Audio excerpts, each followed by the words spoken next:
Assessment centres are a great way for employers to evaluate how you respond to different situations, tasks and tests.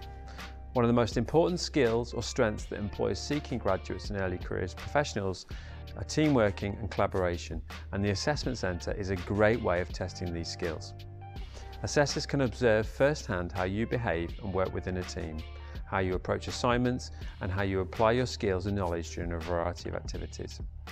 They also offer employers an opportunity to differentiate between candidates who appear on their CVs to have similar skill sets and experience.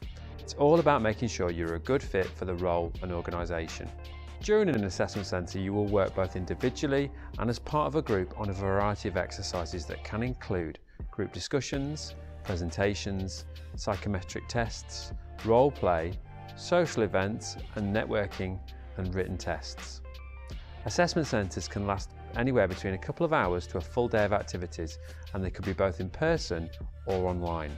Key skills that employers are looking for include adaptability, time management, commercial awareness, communication, creativity, leadership, negotiation and team working. Don't be put off by the assessors during the assessment centre. Their job is to observe the group, and they will often be taking notes at the same time. Remember, like in all stages of recruitment, they want you to do well so they hire the best candidates. Firstly, read the information closely that's been provided to you by the employer. Usually they will have provided you with some information on what to expect and hints and tips on their recruitment processes. You could then have a look online at their web pages to find out a bit more, or use websites like Glassdoor to get the lowdown on what other students' experiences have been like.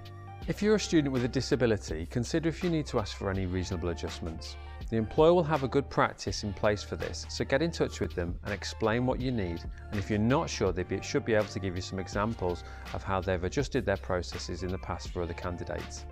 If you're not sure, consider the adjustments you have for your studies and how might these transition or relate to the assessment centre.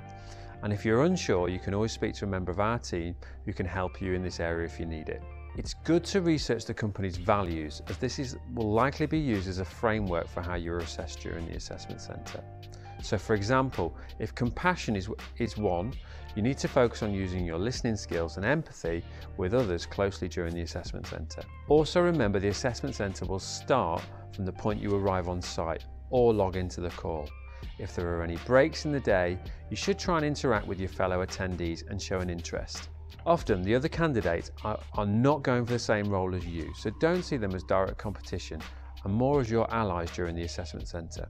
It's really common for employers to group student and graduate recruitment together and recruit to a number of completely different roles all at once. During the assessment centre, you should consider carefully how you interact with your fellow candidates. It's important that you get involved and contribute your own ideas, but also equally important to respect others by listening to their ideas and approaches too. If you spot someone who isn't involved in the activity or conversation, bring them in. This shows empathy and understanding, and these are often two things employers are really looking for in their candidates.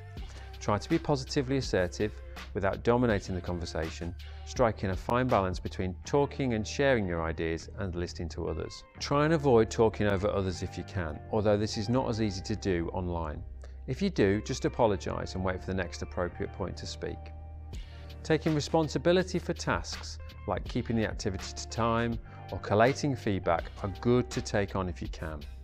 They will often win you extra marks, and they demonstrate your leadership and organisational skills. If the assessment centre is in person, dress smartly, and if it's online, consider things like your lighting and backdrop behind you.